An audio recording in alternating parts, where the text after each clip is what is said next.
Today I'm going to share with you from start to finish my homemade laundry soap. As you know, I made all kinds of laundry soap, but this is my go-to recipe and this is what I've been using now for almost a year. I'm going to share with you step by step how you can make your laundry soap too. I know there's lots of videos on making laundry soap, but everybody has a little bit of a different twist to the laundry soap they make. And I just wanted to share with you, this is what I'm working on today. So the first thing I do is I take 1 bar of the Zote soap, which you can buy at Walmart. To that I'm going to add 1 other bar of any kind of soap that you choose. I wouldn't use a beauty bar, but maybe a homemade soap or organic soap. Any kind of soap like that works great. This one here is called Summer Blend. This is an organic soap. First thing we're going to do is we're going to shred our soap. I use a blender that I use for my everyday food. All you have to do is wash it really good and it works out fine. Now my recipe is using 1 of the super washing soda. We're going to use a whole box of this. I do not use borax anymore. Borax is an added expense that you really don't need, and so I don't use it. The thing we're going to do is we're going to shred up our bar of soap and then we'll add everything together. In a matter of 10 minutes you can have this done, and this will last you for many, many months.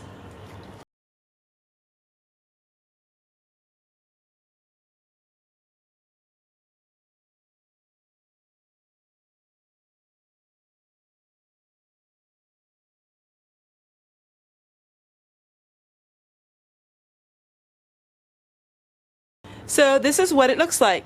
So it's 1 large bar of the Zote soap plus a small bar of your choice.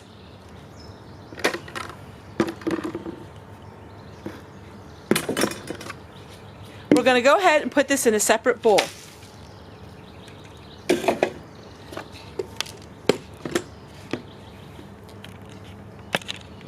Now the key to have a really fine laundry soap is we're going to go ahead and we're going to take it back and put it in the food processor.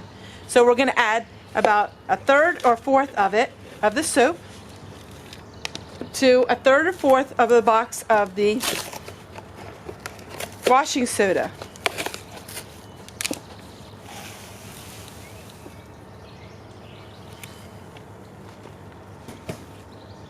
Going to go ahead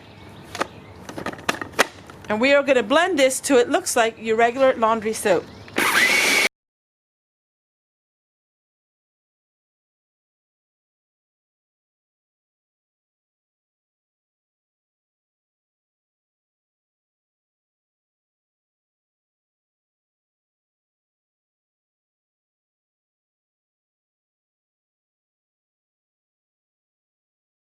I like to blend mine really fine because I wash all of my laundry with cold water.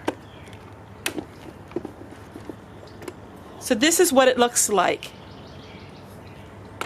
Now for every batch that I make, I'm also going to add a little bit of this scented booster. Now you don't have to use this, but I love using this. It just gives a little bit of a softener. So I'm going to go ahead and we're going to take just a little bit of this and we're going to put it back in the food processor and we are going to blend it up.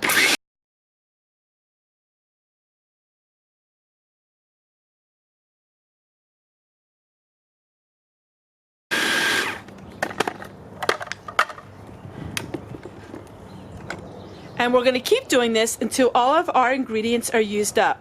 So we're going to go ahead, make sure you have a dry bucket, and we're going to pour it into the bucket.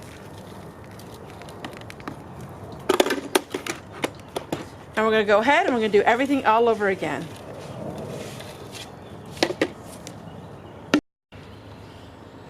So now all we do is we have to pour the laundry soap in any container that you choose.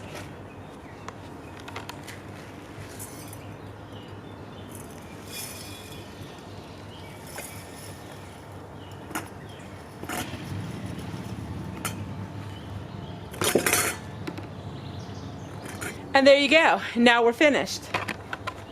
So, in the matter of time, I made enough of laundry soap to last me a long time. So what I use is, I buy 2 little scoops like this. I get them at the thrift store. We're going to put 1 in. 1 of these scoops do most of my laundry per load. Sometimes I will use 2 of them, but usually it's 1 scoop. Put the lids on,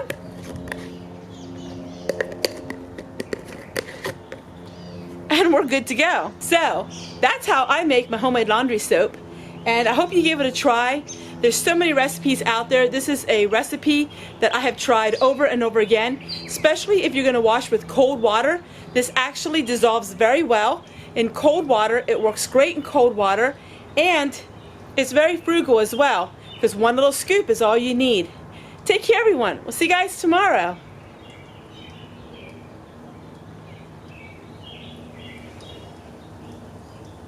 Week I got this paper at the thrift store, and I said I was going to use it to press some of my flowers. I'm going to show you how I do that.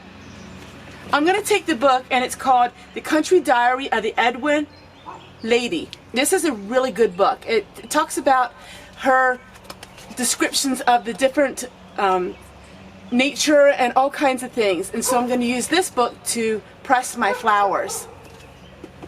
So what I'm going to do is I'm going to take a piece of paper, and these are pansies, which are edible. So we're going to go ahead and I'm going to take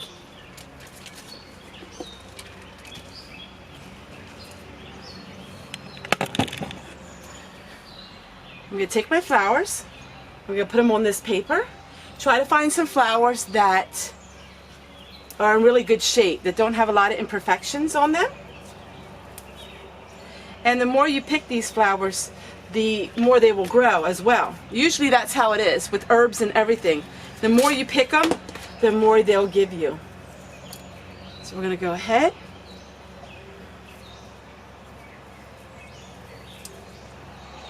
Now somebody said this is onion paper. I thought that was such a cute word for it. So we're going to put them between two pieces of paper, and we're going to put them between our book. And we're going to press them just like that. Now I'm going to put a brick on this book. And it's going to take some time, but you're going to have beautiful pressed flowers for any kind of craft project. So I'm going to go ahead and I'm going to do some more of these.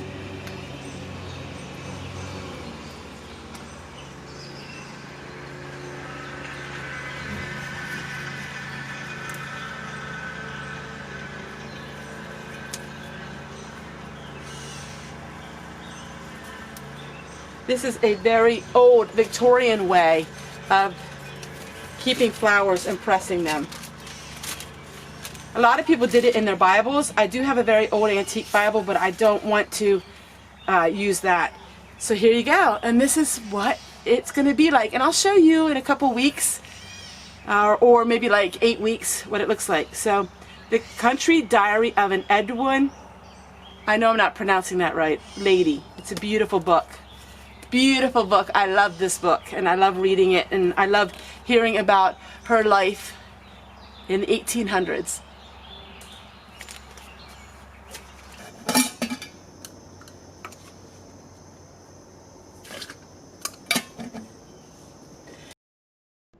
It's time once again for Fanny's Diary, and we are on June 4th, 1943. Fanny writes, "This morning it was quite wet and rainy, so I decided to finish Marion's dress. In the afternoon we got 123 pounds of beef from David Hess. It was a very warm day.